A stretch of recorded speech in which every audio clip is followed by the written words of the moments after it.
Coming up on Market to Market, the need for food assistance builds as relief dollars shrink.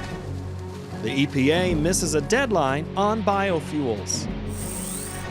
A new approach to eradicating an old disease. And market analysis with John Roach next. Because of the weather, unless it's unusually dry. What's the most complex industry on Earth? It's not genetics, or meteorology, or logistics. It's a business that involves them all. It's farming. Thank you, farmers, from Pioneer. Tomorrow. For over 100 years, we've worked to help our customers be ready for tomorrow. Trust in tomorrow. Information is available from a Grinnell Mutual agent today. This is the Friday, December 4 edition of Market to Market, the weekly journal of rural America. Hello, I'm Paul Yeager. The jobs report revealed an economy adding positions, but also fewer people entering the workforce. The unemployment rate ticked down to 6.7% as many stopped looking for work or were no longer counted as unemployed. The Labor Department says 245,000 jobs were added in November. The labor force is 2.5% smaller than it was in February. That translates to the loss of 4 million workers. The Mid-America Business Conditions Index fell for the first time since April, but remained above growth neutral at 69. Purdue's Ag Economy Barometer dropped 16 points from last month's all-time high. Combined, the economic picture is murky. Vaccinations for COVID-19, rising hospitalization numbers, and overall uncertainty about the near future hang over nearly every American. Millions are also looking for assistance in getting enough to eat. The problem was present before March, but services relying on federal dollars and food donations are still trying to fill all the gaps. John Torpy reports. Increased unemployment caused by the global coronavirus pandemic has pushed more people who are having trouble making ends meet to seek food assistance. As we look at our distribution in the fall, months leading up to Thanksgiving, we've experienced a 30% increase in our distribution, and that's pounds of food distributed. At places like the Food Bank of Iowa, those distributing supplies have become frontline workers in the battle against COVID-19. A year ago, we were distributing about 1.5 million pounds of food a month. Today, 2 to 2.5 million pounds per month. A year ago, 30% of the food that we distributed was USDA commodity food.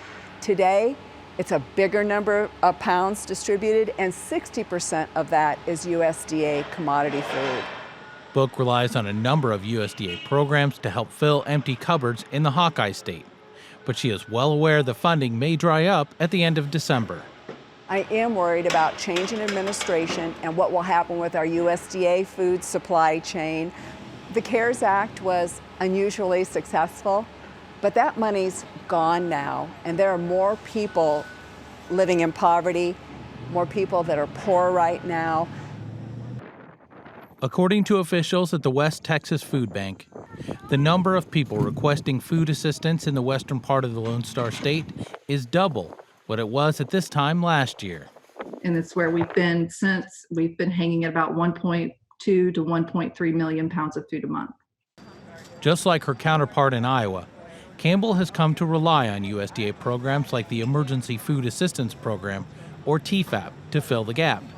She also is worried about what will happen if Congress remains deadlocked over relief funding. We basically just drop off a cliff.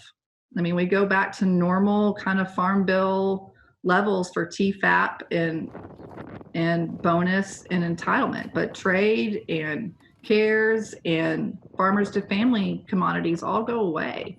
And so that creates a huge issue for how do we continue to meet the needs of our community. For Market to Market, I'm John Torpy.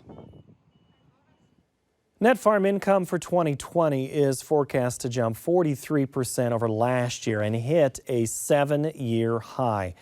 Direct government payments are predicted to account for 39% of the increase, according to USDA. Improved commodity prices have helped boost the outlook for farmers. Renewable fuels also have been seen as a place for producers to diversify their sources of income. This week, the EPA missed a crucial deadline for biofuels. Peter Tubbs reports. The Trump administration's Environmental Protection Agency missed its November 30 statutory deadline to set the 2021 Renewable Volume Obligations, or RVOs, under the Renewable Fuel Standard. Releasing the standard in the preceding year is required under the RFS statute and often begins with a proposed rule released in the previous summer to allow time for public comment. The EPA failed to issue even the proposed rule in 2020, blaming COVID-19 for the delay. Growth Energy, a trade association of ethanol producers, notified the EPA of their intent to sue over the missed deadline for 2021 EVO targets. The EPA now has 60 days to issue the obligation specifics or face a lawsuit. Federal figures show overall domestic fuel consumption has fallen to a 30-year low. With the RVOs in place, biofuel and fossil fuel producers get much-needed guidance for their renewable fuel blending obligations for the coming year. Without hard obligation numbers, the market may underestimate their blending needs and cut the demand for renewable fuels. The final volume requirement for 2020 was 20.09 billion gallons, an increase of 17 million gallons from the 2019 requirement. From Market to Market, I'm Peter Tubbs. USDA said this week there are 6 million feral hogs across 35 states. The rise of the wild hogs led to a plan to try and eradicate the animal.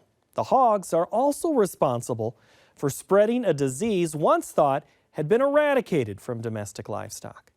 Colleen Bradford-Krantz has more in our cover story.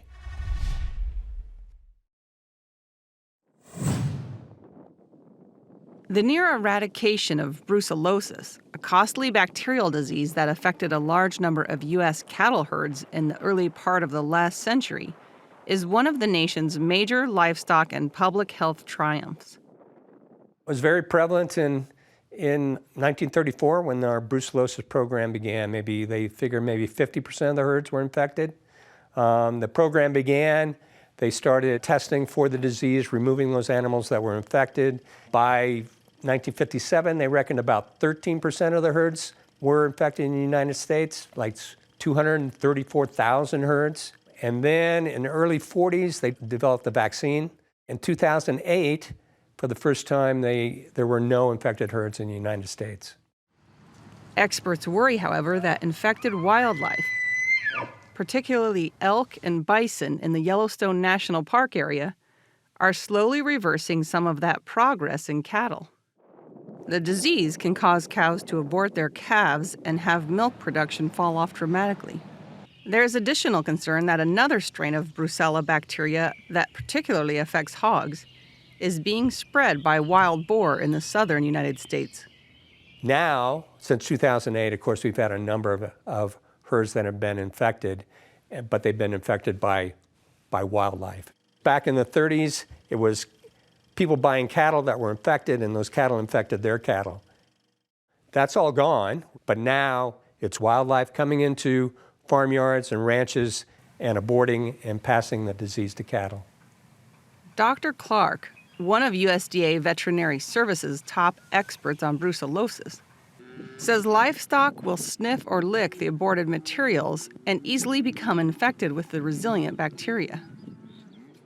Brucella, the bacteria that causes the disease, can also be passed to humans, often through unpasteurized milk, and causes fevers and other symptoms that, left untreated, can become chronic.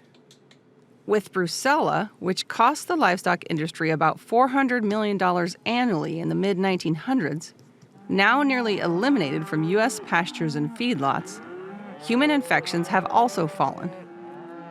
They've proven in a number of countries that if you can control it in animals, it's controlled in humans also. Because the vaccine currently used on cattle and bison isn't as effective on wildlife like elk, Scientists are working on a new version. There's one problem. Several types of Brucella bacteria are included on the federal government's list of possible biological terrorism agents. As a result, the bacteria falls under strict regulatory controls, limiting study to the nation's most secure scientific laboratories, like the National Animal Disease Center in Ames, Iowa. That meant bio-level 3 containment for both laboratory and animal work, and that's expensive, and most places do not have that capability. And so for that reason, then you saw the number of laboratories and scientists actually working in the large animal hosts go down. Recently, some USDA officials have agreed with animal scientists that it may be time to consider removing the disease from that list so researchers can work outside the lab. At a minimum, they hope research will be allowed near Yellowstone. It's still kind of a work in progress, as I understand it. The agent is already running loose in those wild populations out there, so you're not introducing anything into that environment that's not already there. Dr. Olson points out that even with an effective vaccine for wildlife, finding a way to administer it to free-ranging animals such as elk would be problematic. In Montana, state veterinarian Dr. Marty Zalewski, who has seen area cattle producers have to deal with the return of the disease, has been encouraging federal officials to move ahead with a policy change. If approved, 2 types of Brucella bacteria could be removed from the select agents list. National security officials, however, are still weighing the pros and cons. There is a fairly long history of nations wanting to weaponize brucellosis and use it as a bioterrorist weapon. I believe that certainly the USSR, the prior Russia, had a program. I believe this country looked at it as well. This might be one form of biological warfare. I believe that historical record is really the primary reason why this agent was included in this list. But I would argue that that's actually it's misplaced. Zalewski says treatment and prevention of the disease has come a long way. If you're a terrorist and you choose your weapon of choice as Brucella abortus, you're not the brightest crayon in the box. This disease we have a ready test for this disease. The incubation period, so the time from exposure until illness, can be several weeks. We have a very inexpensive and effective treatment for this disease. Contrast this type of an agent to Ebola or anthrax. It just doesn't make sense to me. Zalewski worries that federal officials could, in trying to protect human health by keeping Brucella on the list, inadvertently increase human cases by not allowing the scientific community a simpler way to study brucellosis in wildlife. My concern is that without interventions that are effective, brucellosis is going to spread throughout the entire contiguous range of elk in the Rockies and the Northwest. You know, based on a map that I saw from the Rocky Mountain Elk Foundation, that includes anywhere between 10 to 12 states. And so I don't know whether that's going to happen in 20 years, 30 or 40 years, but I think the outcome, if we don't develop better tools, is somewhat bleak. For Market to Market, I'm Colleen Bradford-Krantz. Next, the Market to Market report. China kept buying grain, just not from the U.S., as the lack of action weighed on the trade. March wheat plummeted 31 cents, while the nearby corn contract dropped 13 cents. A wetter trend in Brazil watered down the soy complex. The January soybean contract fell 29 cents. January soybean meal declined $10.80 per ton. March cotton shrank $1.69 per hundredweight. In the dairy parlor, January Class 3 milk futures declined 59 cents. A down week in the livestock sector. February cattle fell 85 cents. January feeders weakened a nickel, and the February lean hog contract shed 67 cents. In the currency markets, U.S. dollar index stumbled lower by 108 ticks. January crude oil improved 54 cents per barrel. COMEX gold gained $49.20 per ounce. And the Goldman Sachs Commodity Index increased more than 2 points to finish at 389.40. Here now to provide market insight, John Roach, our senior market analyst. Hello, John. Hi, Paul. Thanks for having me on the show. Good to have you. Let's start with wheat. Brutal Monday, and it didn't really get much better as the week went on. What's the main drag here? We changed the weather a little bit. We had some rains in dry wheat country, and we came into the Monday and we saw our last conditions report, and it showed that the crop had improved 3% on average, and nobody expected that, or well, people didn't expect that much, and so that was really the reason for the pressure as we moved through the week. So as we look at this, are you in a buy or a sell position in this market trying to protect yourself?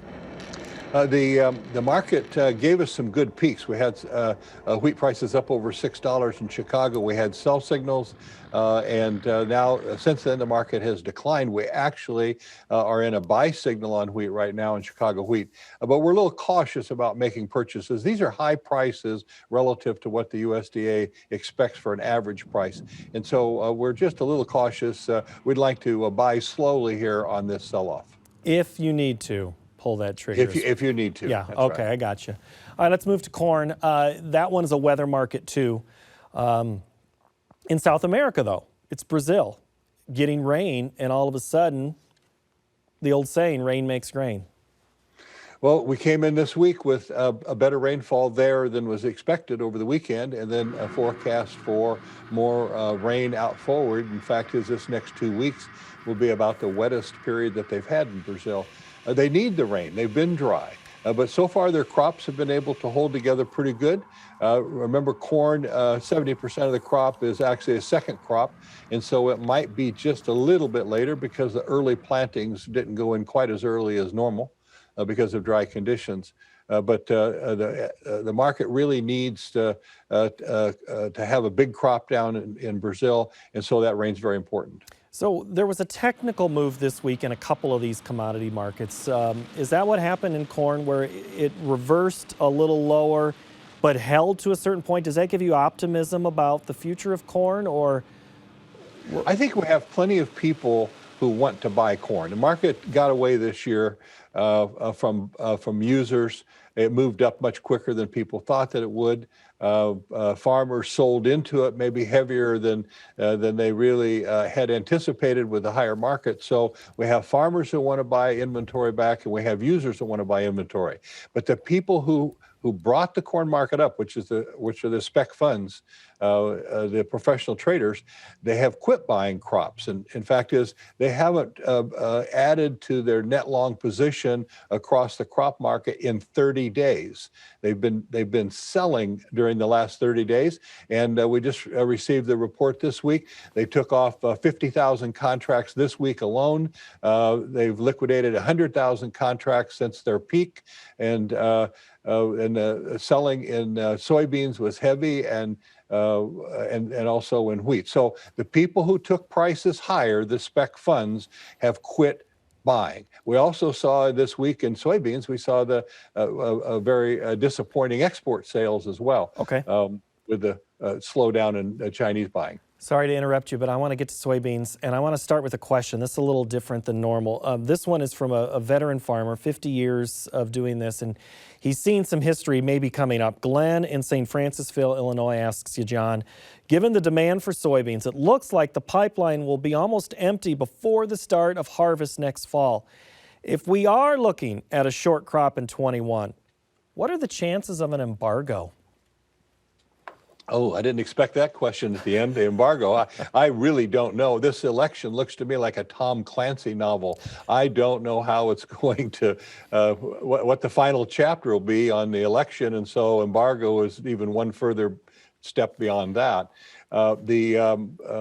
What's clear here is that the stocks of soybeans in the United States, really worldwide, is going to be very tight before we harvest. We must have a big crop in Brazil, and we must have a big crop in America.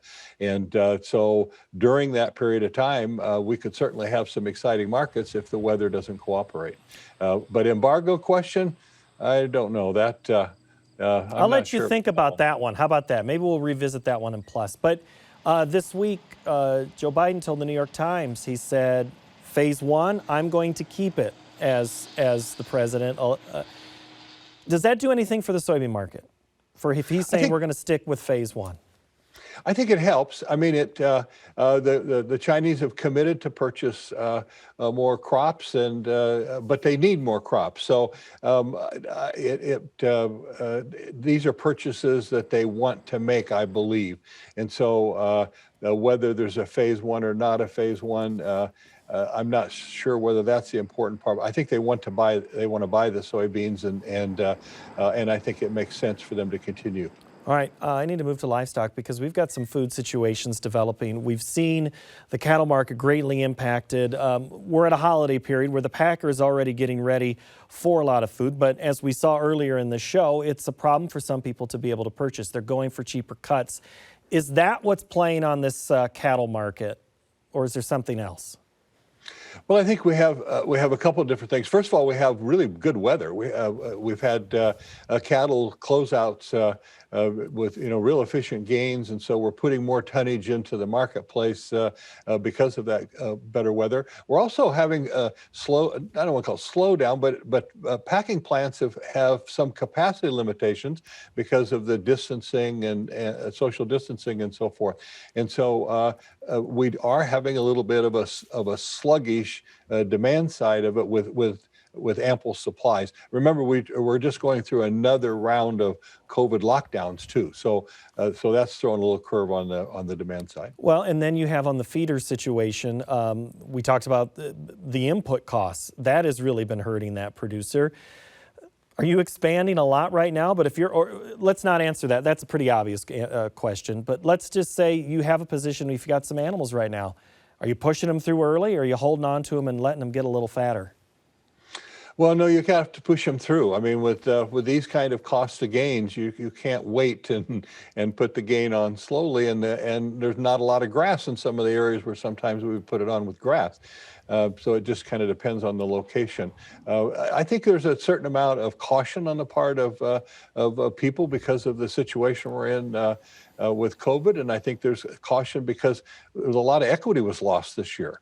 And so it makes it harder to get back in, and with high feed costs, unless you have feed availability, that's going to slow you down. So we think placements are going to be a little slower. We have sell signals right now in the feeder cattle market. We think that market could soften a little bit here, but we really don't want to be negative on a long term. We think prices will do better. We think as we come out of the winter and we start to have some light at the end of the tunnel here, we could see really strong demand out forward under the right kind of circumstances if our vaccines come and we start to get some confidence in being able to go back and live our lives. There's a coil that could be coming. But the hog market didn't really like any of that optimism. Opened gap lower on Friday. It's another head shaker for that market. Why? Well, we have a sell signal in the hogs as well. I mean, the market rallied up and got into a technical difficult spot. The Chinese numbers seem to be coming on a little quicker than maybe we thought they would. As a consequence, there's not quite as much demand from Asia as we hoped that there would be. So markets, we're going to move back and forth, and we just had a little bit of a peak, and we think, as I say, we're in a sell signal. We think the market's headed for a little bit of weakness here, just straight ahead of us. All right, in the last 20 seconds here, John, this dollar is this going to keep moving lower, and if so, by how much? Well, that's the attitude everybody has, is the dollar is going to continue to weaken. Cheap interest rates and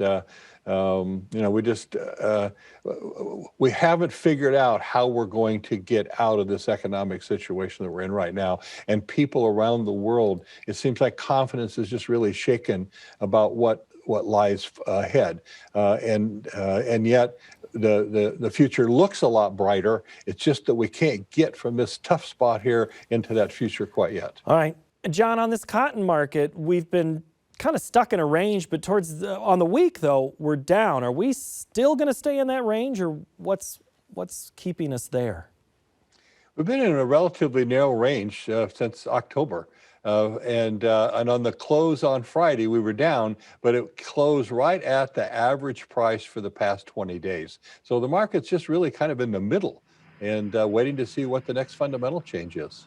And that becomes an issue. I've asked this of other people. Are we going to lose cotton acres in 21? I expect that, yes. I think that we'll see more acres of beans go in lieu of cotton, and perhaps even some corn. Okay, all right. John Roach, always appreciate the time. Good to see you. We'll talk to you in Market Plus in just a moment. Thanks, Paul. All right, that will do it for this installment of Market to Market. We will talk more in that segment I just mentioned, Market Plus, so you can join us there. Find that on our website at markettomarket.org. It's also in podcast form. We're closing in on a threshold of support on our YouTube channel. We'd love for you to be in our club. Benefits include knowing when we've posted new videos of the program, Market Plus, or stories that you've seen on air. Search Market to Market and click subscribe today. Next week, we'll look at the latest government report influencing the market. Until then, thanks for watching and have a great week.